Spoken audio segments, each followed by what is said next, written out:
संविधानवा हो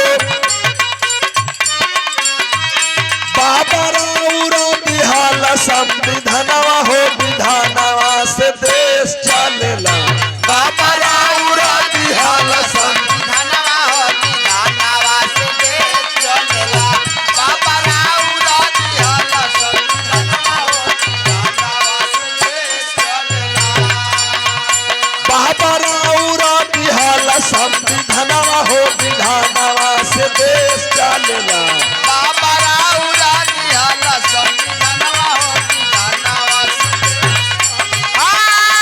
देश चलेला ए बाबू देश चलेला ए भैया देश चलेला बाबा राउर दिहाला संविधानवा हो विधानवा से देश चलेला बाबा राउर दिहाला संविधानवा हो विधानवा से देश चलेला। बाबा साहब आपकी बड़ाई हम कितनी करें आपने जितना दिया है उतना बहुत कुछ है बस इसको जानने की जरूरत है। सब माने बराबर विधान माने कानून सबको समता का अधिकार दिया जिस संविधान को दुनिया का अनोखा संविधान कहा गया और उसी संविधान के बदौलत पर केहू मुखिया केहू होला पारा धनवा हो विधानवा से देश चले केहू मुखिया केहू होला पारा धनवा हो विधानवा से देश चलेला केहू मुखिया केहू होला पारा धनवा हो विधानवा से देश चलेला देश चलेला ए बाबू देश चलेला ए बाबा देश केहू मुखिया केहू होला पारा धनवा हो विधानवा से देश चलेला केहू मुखिया केहू होला पारा धनवा हो विधानवा से देश चलेला। बाबा साहब आपने वो शक्ति दिया है आपने वो शक्ति दिया है बाबा साहब जिसके बदौलत सर्व समाज के भाई सर्व समाज के लोग ओहिर डोम धरिकार कुर्मी कुहार देली तमोली बाबू वान नुमिया खाटिक पस्तिक चपासी चौहान आज सर समाज के लोग एमपी हो रहे हैं सर समाज के लोग एमएलए हो रहे हैं सर समाज का प्रधान हो रहा है सर समाज का भाई मुखिया मुख्यमंत्री बनने का सपना देखता है। हमारे देश के प्रधानमंत्री भी बोलते हैं कि अगर मैं इस कुर्सी पर बैठा हूं तो यह बाबा साहब B.R. अम्बेडकर की देन है। मेरे देश के राष्ट्रपति बोलते हैं आज तो मेरे देश की राष्ट्रपति एक महिला है लेकिन जब राष्ट्रपति खड़ी होती है प्रधानमंत्री खड़े होते हैं इस देश के तो बोलते हैं कि अगर हम इस पद पे खड़े हैं तो वह संविधान की देन है बाबा साहब की देन है। आज सदन में लोग शपथ ले रहे हैं तो जय भीम गूंजता है। कभी यह जय भीम का नारा समता दल के भाइयों ने दिया था समता दल के साथियों ने दिया था समता दल के सैनिकों ने दिया था और वह जय भीम आज क्रांतिकारी की लहर के रूप में एक क्रांति के लहर के रूप में भारत में उमड़ के चला है। और इस जय भीम को जगाने वाले जब बहुजन समाज से जुटे तो इसका और रूप बदल दिया गया। इसलिए मैं बता रहा हूं यह पूरा देश आपके विधान कानून से चलता है। इसीलिए तो मैंने इस लाइन में लिखा है केहू मुखिया केहू होला पारा धना हो विधानवा से देश चलेला केहू मुखिया केहू होला पारा धनवा हो विधानवा से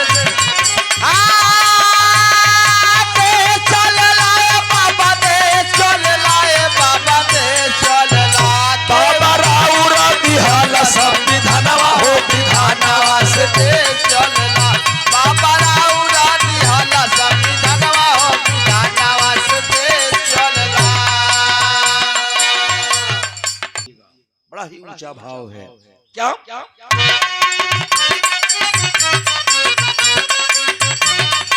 समता का संविधान दिहाला बनाए के समता का संविधान दिहाला बनाए के समता का संविधान दिहाला बनाए के समंत बाद कहला समझाए के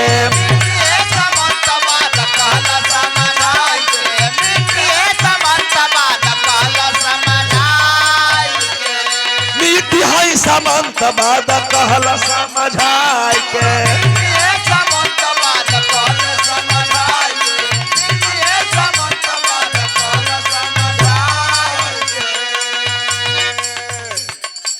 मेरी कौन सी थी बना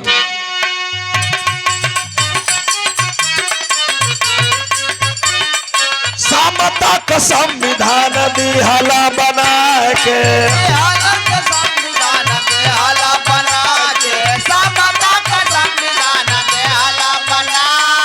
मीठी है समंत बाद कहला समझाए के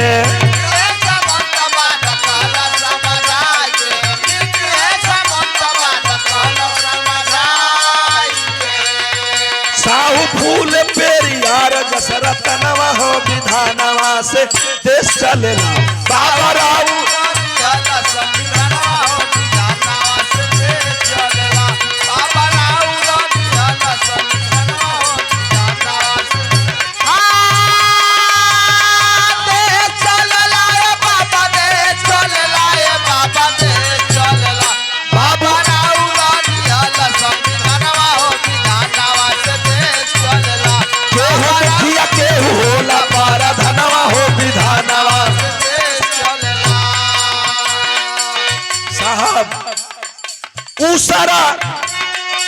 उसरा में बोधिसत्व बगिया लगावला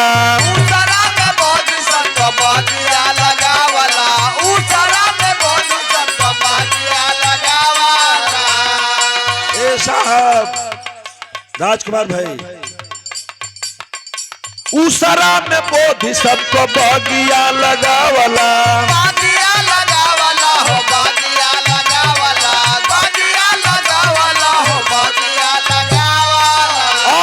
पकड़ के पढ़े लड़े के सिखावला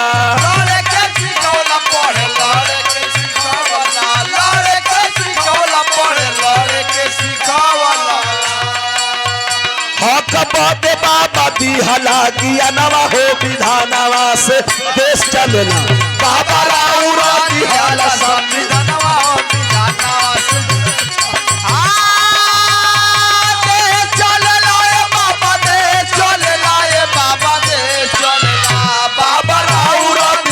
संविधानवा हो विधानवा से केहू मुखिया केहू होला पारा धनवा हो विधानवा से देश चलेला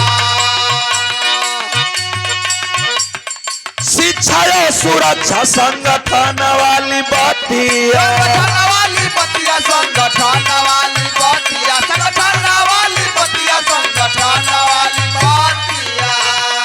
दलित पे कवर जागल सगरो संघातिया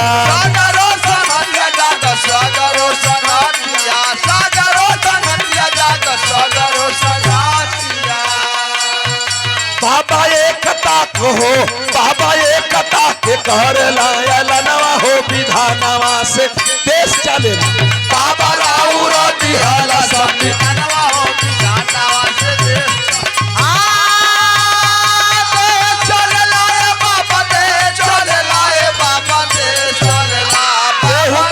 केहू होला पारा धनवा हो केहू होला पारा धनवा हो एगो बड़ी ऊंची लाइन बा ये गीत के सुने वाले भैया लोग ध्यान देहन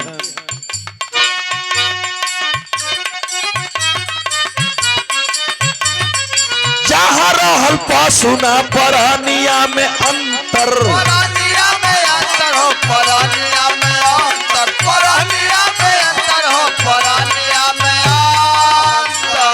जहाँ रहल पशुना परानिया में अंतर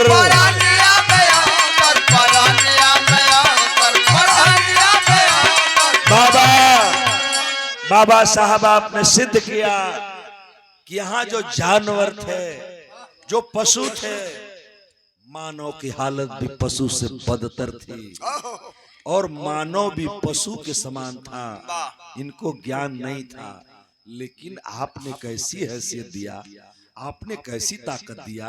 तनी से हमार बात एक लाइन सुने, पूरा बिरहा एक तरफ है, एक लाइन गीत कि जहरल सुना परानिया में अंतर, परानिया में अंतर, परानिया में अंतर, परानिया में अंतर, परानिया में अंतर। हाथ में कलाम दे के देहला ऐसन मंतर, देहला ऐसन मंतर हो, देहला ऐसन मंतर, देहला ऐसन मंतर हो, देहला ऐसन मंतर। आज सब ही बनेला विधवनवा हो, विधानवा से देश चलेला। बाबा राउरा दियाला संविधानवा हो, विधानवा से देश। हाँ देश चलेला ए बाबा, देश चलेला ए बाबा, देश चलेला। केहू मुखिया केहू होला पारा धनवा हो, विधानवा से देश चलेला। केहू मुखिया केहू होला पारा धनवा हो, विधानवा से देश चलेला। जादो मूल निवासी आज सबको बतावा, सबको बताओ, सबको बताओ, सबको बताओ, सबको बताओ। कहाँ गई छोड़ी बाबा एक बेरुआवा, एक बेर आवा बाबा, एक बेर आवा, एक बेर आवा बाबा, एक बेर आवा। जागा मूल निवासी और सबके जगावा, सबके जगावा हो, सबके जगावा, सबके जगावा हो, सबके जगावा। कहाँ गई बाबा एक बेरु फेरियावा, फेरी आवा, एक बेर फेरी आवा, एक फेरी आवा, एक बेर फेरी आवा। खोजे गाली गाली हो, खोजे गाली गाली हो, खोजे गाली गाली सब कर नया नवा हो, विधानवा से देश चलेला। खोजे गाली गाली सब के नया नवा हो,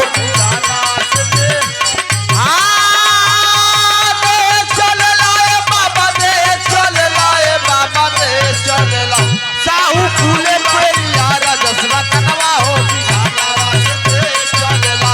साहू फूले पेरियारा जसवा कनवा हो, विधानवा से देश चलेला। एक बार आ जाइए, यह बहुजन समाज आपका इंतजार कर रहा है बाबा। आपको एक बार आने की जरूरत है, नहीं तो देश के हालात बड़े ही बुरी दशा में जाते हैं।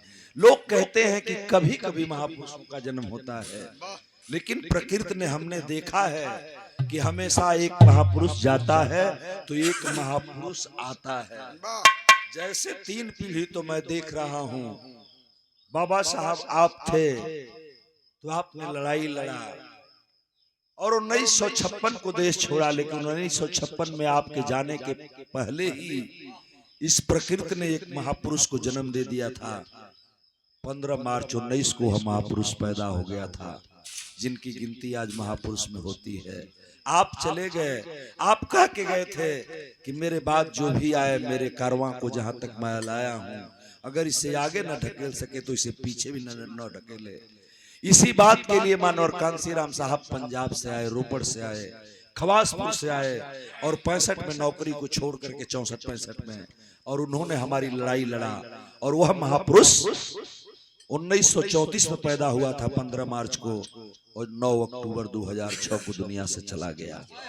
कांसीराम साहब के जाने के बाद लगा कि हमारी लड़ाई कोई नहीं लड़ेगा, लेकिन धन्य है माननीय बहन जी, बहुजन समाज की मुखिया, बहुजन समाज पार्टी की राष्ट्रीय अध्यक्ष, आपकी बागडोर को संभाल करके माननीय बहन जी चल रही हैं। और यह समाज माननीय बहन जी को एक बार, सिर्फ एक बार प्रधानमंत्री के रूप में देखना चाहता है बाबा साहब। ये लोगों के दिलों की इच्छा है। तो मेरी गीत आखिरी बता रही है क्या?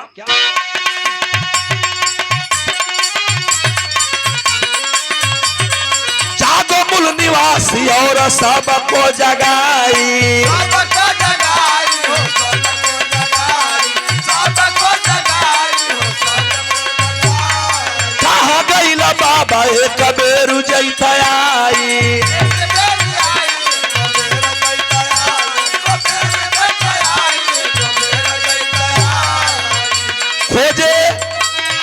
खोजे आचर गौरी शंकर के नया नवा हो, विधानवा से देश चलेला। बाबा राव संविधानवा हो विधानवा से देश देश चलेला ए बाबा देश चलेला ए भैया देश चलेला केहू मुखिया केहू होला पारा धनवा हो विधानवा से देश चलेला बाबा एउरा कर सयलनवा हो विधानवा से देश चलेला केहू मुखिया केहू होला पारा धनवा हो विधानवा से देश चले होला परधनवा हो विधानवा से देश चलेला साहू फूले पेरियार दशरथनवा हो विधानवा से देश चलेला बाबा एकटा का करे लयलनवा हो विधानवा से देश चलेला हमारा उरती हल संविधानवा हो विधानवा से देश चलेला केहू मुखिया केहू होला पारा धनवा हो विधानवा से देश साहू फूल पेरियार दशरथनवा हो विधानवा से देश चलेला प्रेम से बोलिए जय भीम 14 अप्रैल की बधाई हो बधाई हो बधाई हो 14 अप्रैल की बधाई हो बधाई हो बधाई हो जब तक सूरज चांद रहेगा बाबा आपका नाम रहेगा बहुत बहुत जय भीम।